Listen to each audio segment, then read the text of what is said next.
오늘도 우리의 들을 길을 여시사 마땅히 주시는 하나님의 말씀을 듣고 오늘 하루에 새 힘을 얻는 시간을 갖기를 바랍니다. 농부가 씨를 뿌려서 열매를 거두기까지는 정말 쉬운 일이 아닙니다. 농사 짓는 현장을 보면 그렇고 그 기간을 보면 더할 나위 없이 알 수가 있습니다. 논이건 밭이건 반드시 필요한 일들이 있죠. 씨를 뿌리는 일들입니다.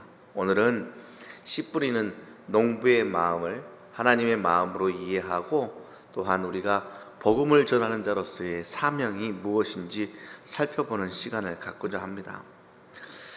농사 짓고 또 밭을 일구는 그러한 분들에게 동일하게 주어지는 마음이 있을 거라고 생각합니다. 아하, 농사 또 밭일이 내 맘대로 되지 않는구나 라는 것을 인정하는 믿음입니다. 비가 내 맘대로 오던가요? 바람이 내 맘대로 불던가요? 농사를 짓는 많은 분들이 그걸 인정하는 일들을 할 겁니다. 그럼에도 불구하고 우리 마음대로 되지 않아서 비가 오지 않고 농사를 짓고 밭일을 하는데 마땅한 일들이 일어나지 않을 때 사람이 마음이 조급해지죠. 그래서 옛 조상들을 보면 기우제를 지내는 일들을 우리는 종종 볼 수가 있습니다. 그렇게 인생은 내 맘대로 되지 않습니다. 그럼에도 불구하고 농부가 밭에 씨를 뿌리죠. 복음의 증거도 이와 같습니다. 험난한 여정이 기다리고 있지만 분명 밝은 미래가 있음을 알고 하나님의 약속을 믿고 소망하며 그 일들을 해 나가는 것이 바로 전도자의 사명입니다. 여러분들은 전도자가 맞으십니까? 씨 뿌리는 자의 비유는 하나님 나라의 비밀을 알려주면서 주신 예수님의 말씀입니다. 왜 비유였을까요? 두 가지의 이유가 있죠. 첫 번째는 잘 알아듣게 하기 위함이고, 그보다 더 정확한 예수님께서 비유로 말씀하신 이유는 우리들의 언어로 정확하게 하나님의 나라에 대한 이야기를 다 담아낼 수 없기 때문에 비유로 말씀하시는 것입니다. 예수님께서 공생의 첫 선포가 무엇인지 알고 계시죠? 회개하라, 천국이 가까웠느니라. 예수님의 첫 공생의 선포가 회개와 바로 천국, 하나님 나라를 알리는 일이었습니다. 오늘 씨 뿌리는 자의 비유를 통해서 하나님이 우리에게 천국의 비밀을 알려주고 계십니다. 여기서 씨는 말씀을 의미하고 농부는 예수님 혹은 전도자를 의미합니다. 예수님 혹은 전도자의 사명을 가진 작은 예수인 우리가 말씀, 씨를 이 세상에 뿌리는 일을 하고 있는 것이죠. 말씀을 가만히 살펴보면 농부가 씨를 뿌릴 때 그 결과가 모두 성공적이지가 않아요. 어떤 씨는 길가에 떨어져서 새들이 먹어버렸다라고 비유로 말씀하셨고, 어떤 씨는 돌밭에 떨어져 뿌리가 말라버렸다라고 말씀하셨습니다. 또 어떤 씨는 가시떨기에 떨어져서 잘 자라긴 했으나 전혀 결실하지 못했다라고 말하는 성공하지 못한 사례를 우리에게 알려주고 계십니다. 대부분 씨가 결실하지 못해서 농부가 허무함을 느꼈을 것입니다. 잘 가꾸었는데 생각하고 바라는 일대로 되지 않았을 때 오는 실망감을 여러분들은 종종 느껴보셨을 터인데 그게 바로 농부의 마음이다 라고 예수님이 말씀하고 계시네요.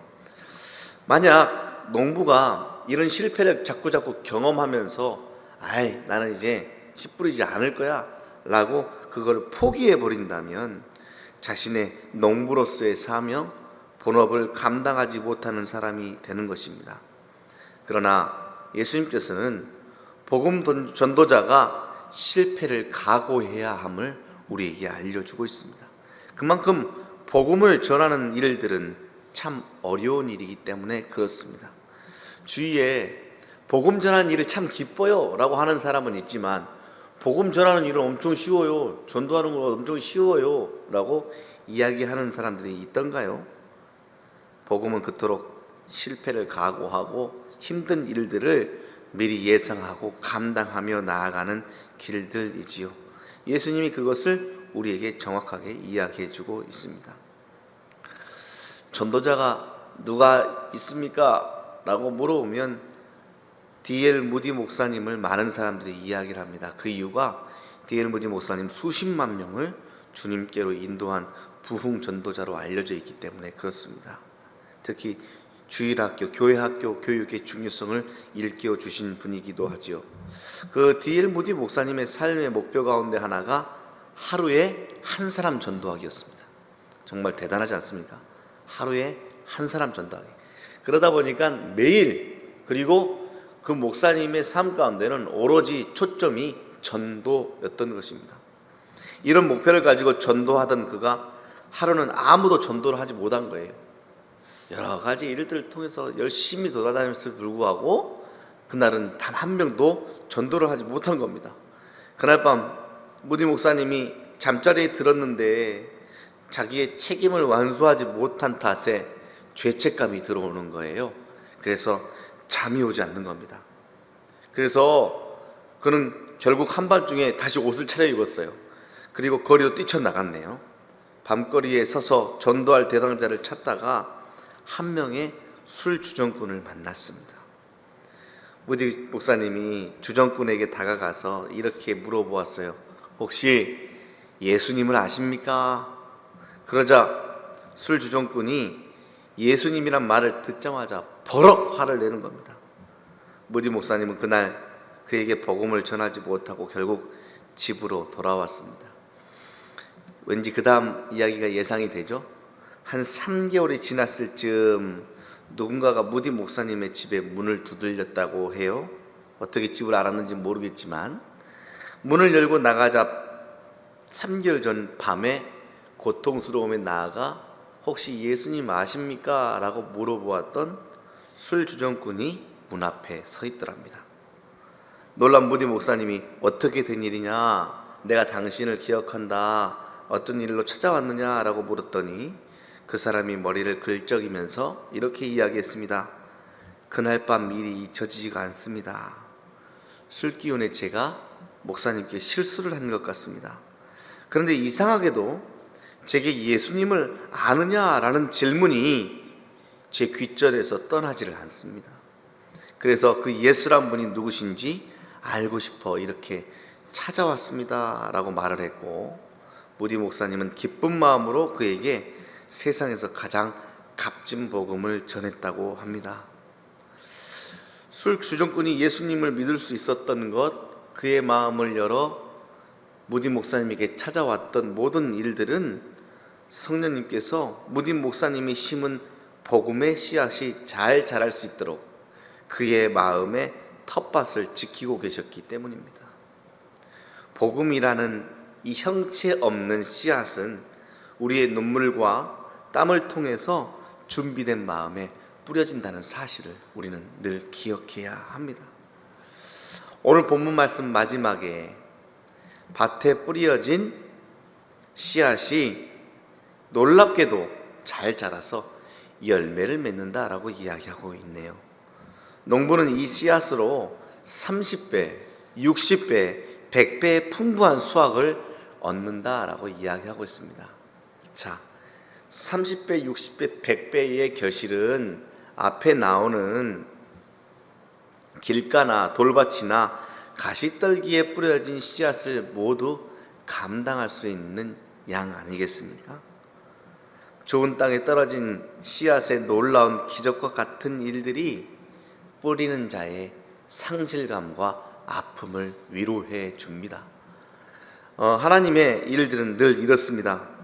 우리가 주님의 복된 인생 살아가면서 교회를 세워나가는 일들, 또 복음을 전하는 일들 감당할 때 여러 가지 힘도 빠지기도 하고 실망이 되기도 하고 내가 도대체 무슨 일을 하고 있는 건가 그런 생각이 들기도 하고 여러 가지 마음에 아픈 일들을 경험하기도 하지만 하나님께서는 반드시 30배, 60배, 100배의 결실을 얻는 좋은 밭에 뿌려진 그러한 놀라운 일들을 통하여서 소망을 가지고 우리에게 기쁨을 회복시켜 주는 일들을 선물로 우리에게 허락해 주신다고 약속하셨습니다.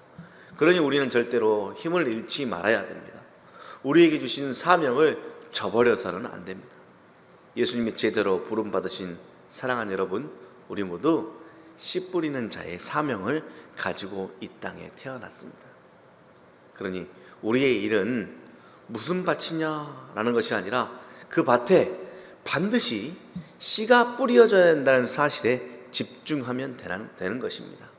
그것이 길가이든 돌밭이든 가시떨기 나무이든 좋은 밭이든 결국 하나님께서는 어떠한 곳이든 씨가 뿌려져야 된다라고 이야기하고 있습니다.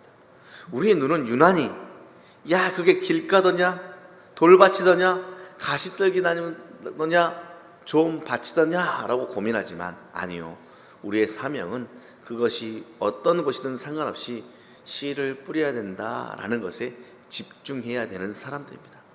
그것이 때로는 새들이 쪼아먹든 싹이 나자마자 해에 타버리든 가시떨기 때문에 자라지 열매를 맺지 못하든 아니면 많은 결실을 맺든 그것은 주님이 하실 일들이겠죠. 우리의 사명은 맡겨진 일들, 때에 따라 씨를 뿌리는 일들을 잘 감당하며 그것을 통하여서 이루어 가시는 하나님의 놀라운 일들을 바라보며 기뻐할 일들이 바로 우리의 사명임을 기억하는 하루가 되었으면 좋겠습니다. 이를 통해 하나님께서는 한 영혼의 변화를 또 한 영혼을 살리는 놀라운 일들을 이루어 가실 것입니다. 복의 통로인 우리들 사용하시는 하나님께 오늘도 감사하며 우리를 통하여 나를 통하여 가정이 변화되고 공동체가 변화될 것을 기대하십시오. 여러분들을 통하여 한소망 이룸교회가 든든히 세워지고 하나님의 나라의 놀라운 일들을 감당하는 멋진 교회가 만들어질 것들을 여러분들을 기대하시기를 바랍니다. 하나님이 그 기쁨을 우리에게 더하여 주실 것입니다. 이런 전도자로서의 삶, 교회를 세워나가는 일꾼으로서의 삶을 살아갈 때 하나님은 세상이 줄 수 없는 기쁨을 풍성하게 우리에게 맛보게 해 주실 것입니다. 인생 그 맛으로 사는 것입니다. 기도하겠습니다.